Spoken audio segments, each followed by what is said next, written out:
las causas más importantes han ido dejando de ser conocidas por el Poder Judicial para empezar a ser conocidas por una justicia privada llamada arbitraje. Desde hace ya más de 15 años, el propio Estado peruano admitió las limitaciones implícitamente, ¿no? Las absolutas limitaciones que tiene para administrar justicia cuando estableció hace más de 15 años en la Ley de Contrataciones del Estado, y las leyes subsiguientes han ido en esa misma línea, que todos los contratos que el Estado celebrara con terceros para la provisión de obras, servicios, bienes, etcétera, debían contener una cláusula o convenio arbitral. ¿Eso qué significa? Que el propio Estado reconocía en esa oportunidad, en todas las leyes posteriores sobre la materia, que no confiaba en su propio Poder Judicial para la administración de justicia cuando él tuviera un problema, cuando él fuera precisamente contratante. Eso dio un impulso muy grande al arbitraje en el Perú. Es difícil medir, porque no hay estadística al respecto, es difícil medir qué porcentaje de los arbitrajes que existen en nuestro país son o tienen que ver con contratos que celebra el Estado. Tal vez sea un 60% aproximadamente, es un cálculo personal que yo tengo, pero digamos, si el Estado celebra tantos contratos como que lo celebra, siendo el principal contratante no solo en nuestro país sino en cualquier otro, ya podemos nosotros imaginar que ese 40% implica un número muy grande de contratos celebrados entre particulares, en donde al principio las empresas más grandes y poco a poco empresas medianas y hasta pequeñas y personas particulares han decidido apartarse en la eventualidad de un problema de la jurisdicción ordinaria para solucionar esos problemas en la jurisdicción arbitral. Dicho sea de paso, la Constitución de 1993 dio un paso muy importante, dio un adelanto muy importante sobre este tema en lo que respecta al arbitraje, por cuanto le reconoció carácter de jurisdicción al mismo, ¿no? Estableció que, digamos, la jurisdicción ordinaria no existía otra jurisdicción además de la ordinaria, la arbitral y la militar, de tal manera que con este reconocimiento y con los valiosos precedentes que se han producido sobre la materia en los últimos 9 años por parte del Tribunal Constitucional, se ha no solo reforzado, sino en cierta forma blindado la actividad arbitral en el Perú. No cabe duda que el arbitraje tiene problemas, con los cuales me voy a referir, pero el arbitraje también tiene muchas ventajas que han contribuido al desarrollo económico del país. En primer lugar, pues, digamos, yo siempre señalo que no es admisible que un país que ha tenido el desarrollo que ha tenido el Perú en materia de economía en el último cuarto de siglo, desde el año 90, digamos, que se empezaron a cambiar las reglas, a principios de los 90, tenga los mismos problemas que hace más de 20 años, y en muchos casos agravados, en lo que respecta a la administración de justicia.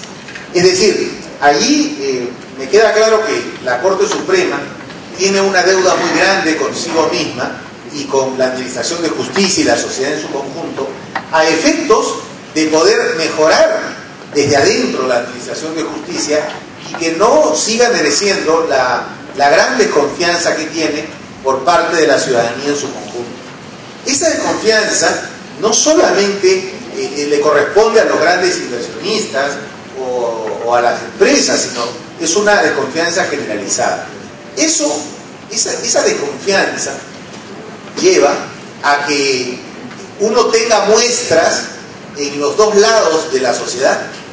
Cuando uno observa, por ejemplo, que en un pueblo muy lejano linchan a alguien por haberse robado algo, una gallina, ¿no? Lo mataron, ¿sí? ¿Quién lo mató? No sé, pues ahí hay alguien que lo pudo haber muerto, o entre los mil lo mataron. ¿Y por qué lo mataron?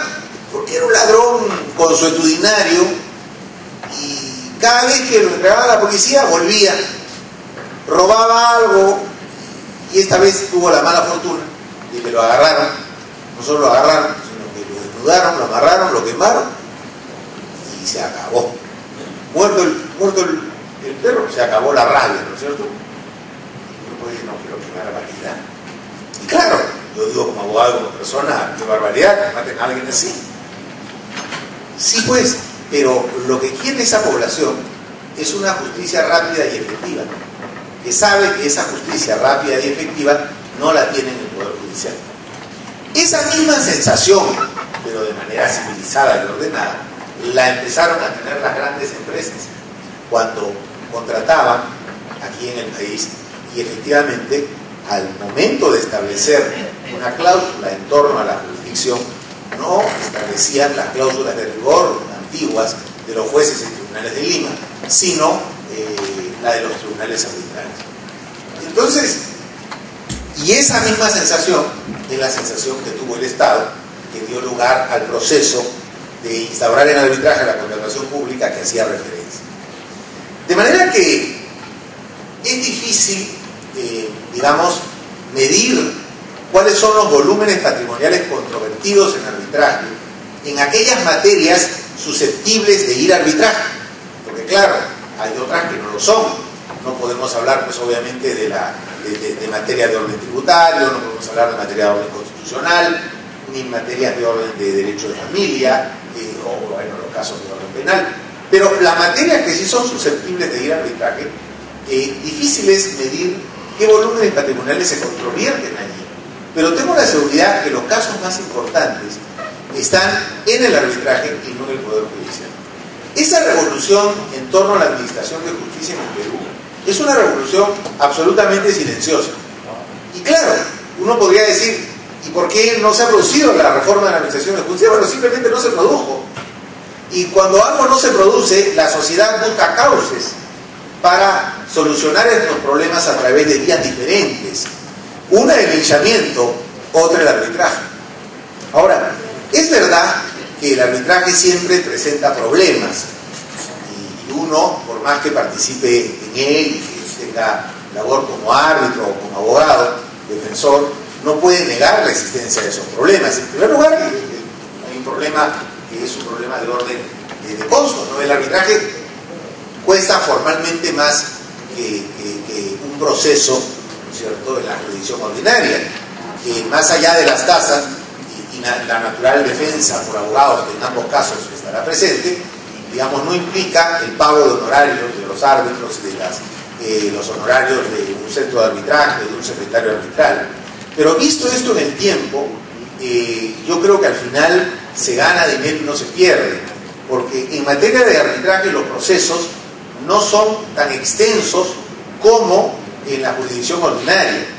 Lo ideal, claro, sería que en teoría un proceso arbitral pudiera durar, pues, no sé, 5 o 6 meses, pero no siempre es así, sobre todo cuando se presenta una situación de gran conflictividad, de gran litigiosidad entre las partes, cuando los litigantes presentan escritos por doquier y presentan reconsideraciones ante cualquier resolución del tribunal arbitral. Eso hace que los procesos se extiendan, como también se extienden cuando hay el ofrecimiento por alguno de los litigantes o por ambos de la realización de pericias, que muchas veces toman varios meses y por lo tanto el proceso ya no dura el medio año que en teoría podría durar, sino dura mucho más, ¿no? Es decir, mucho más, me refiero a 1 año y medio, hasta 2 años podría durar. Pero aunque dure eso, no se compara con lo que puede durar un proceso de conocimiento en el Poder Judicial, y además con todos los procesos subsiguientes que siempre se presentan con respecto a una sentencia que pueda quedar firme en la jurisdicción ordinaria. Es verdad que el arbitraje sí tiene una revisión judicial ulterior vía el recurso de anulación del laudo ante el Poder Judicial, pero los procesos de anulación del laudo también son procesos que no tienen una duración extremadamente larga, ¿no? Son procesos que podrían durar 1 año, por decir, pero no duran años de años. O sea, con todo y todo, creo que el arbitraje ha venido a facilitar las relaciones comerciales y a facilitar la inversión en nuestro país. ¿Por qué digo esto último? porque en realidad la inversión, así como se dice que a veces los niños vienen con su pan bajo el brazo, la inversión viene con el arbitraje bajo el brazo. No hay inversión sin arbitraje. Desde hace ya varias décadas, los estados exportadores de capital, digamos los países del primer mundo, se han encargado de celebrar paulatinamente con los países receptores de capital y de inversiones, como es el caso del Perú y todos los países similares, tratados de libre comercio, convenios bilaterales de inversión, etcétera, en donde de rigor va a encontrarse una referencia, una cláusula, una estipulación relativa al arbitraje. Y es el caso del arbitraje de inversión.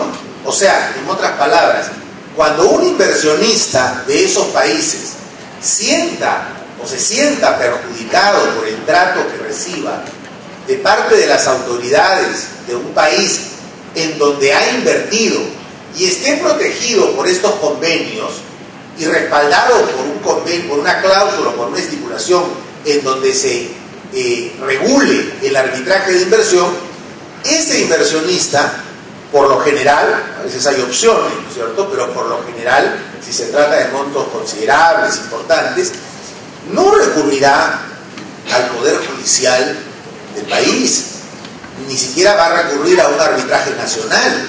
Ese inversionista va a recurrir a un arbitraje de inversión, un arbitraje cuya sede no estará en Lima y cuyos árbitros tampoco serán peruanos. ¿Por qué? Porque de esta manera se curará en salud de tener la justicia más imparcial que pueda aspirar. Claro, uno podría decir, bueno, pero los estados están renunciando a la jurisdicción natural, a que sus controversias se resuelvan en la jurisdicción que les es natural. Bueno, sí, pues es el precio que uno tiene que pagar por la desconfianza sembrada durante muchos años en la economía mundial. Si no hubiese desconfianza, nadie te obligaría, digamos, en un tratado de libre comercio, en un convenio bilateral de inversión, ni nada, nadie te plantearía una cláusula relativa a arbitraje. Si tus tribunales funcionan bien, si tu poder ejecutivo siempre ha respetado la inversión extranjera y las leyes se respetan de principio a fin en tu país, no te voy a proponer nada de eso, porque hasta sería ofensivo. Simplemente no vamos a celebrar ningún convenio, porque nuestra relación ha sido siempre una relación de respeto, y yo confío en las autoridades judiciales de tu país como tú confías en las mías. Yo confío en tu poder ejecutivo en cuanto al respeto a mis inversionistas, ¿no es cierto? Y tú confías en mi país y en sus autoridades. Pero cuando eso no ha ocurrido, cuando los países, y muchos de ellos latinoamericanos, y el Perú en algunas oportunidades muy oscuras, han tratado de una manera, digamos, irrespetuosa, altanera y además faltando a todas las consideraciones básicas con respecto a estos inversionistas, naturalmente el precio que se tiene que pagar es la renuncia a la jurisdicción natural y el establecimiento de estos convenios arbitrales de inversión en los tratados de libre comercio, convenios bilaterales de inversión, los tratados bilaterales de inversión, etcétera, a efectos de que las controversias se resuelvan en esta jurisdicción. Entonces, como vemos, ¿dónde está el arbitraje? Desde los temas de inversión, los temas de contratación pública, los contratos celebrados entre grandes empresas, los contratos celebrados entre pequeñas, medianas, particulares, etcétera, hace algunos años, y al final, o en los últimos meses o semestres, no me acuerdo, del gobierno anterior, se creó incluso un centro de arbitraje popular que funciona aquí en el Ministerio de Justicia, para promover la inclusión de convenios arbitrales dentro de los estratos menos favorecidos de la población, para que vayan conociendo el arbitraje, ¿no es cierto? De tal manera que yo creo que el panorama es un panorama promisor, las leyes que regulan la materia lo son, y sin duda este tema va a tener presencia, va a seguir teniendo presencia en nuestro país y va a seguir contribuyendo en su desarrollo. En ese sentido, me alegra mucho haber sido invitado a este evento y que el medio notarial tenga interés por escuchar algo más sobre este tema relativo a la actividad arbitral. Muchísimas gracias.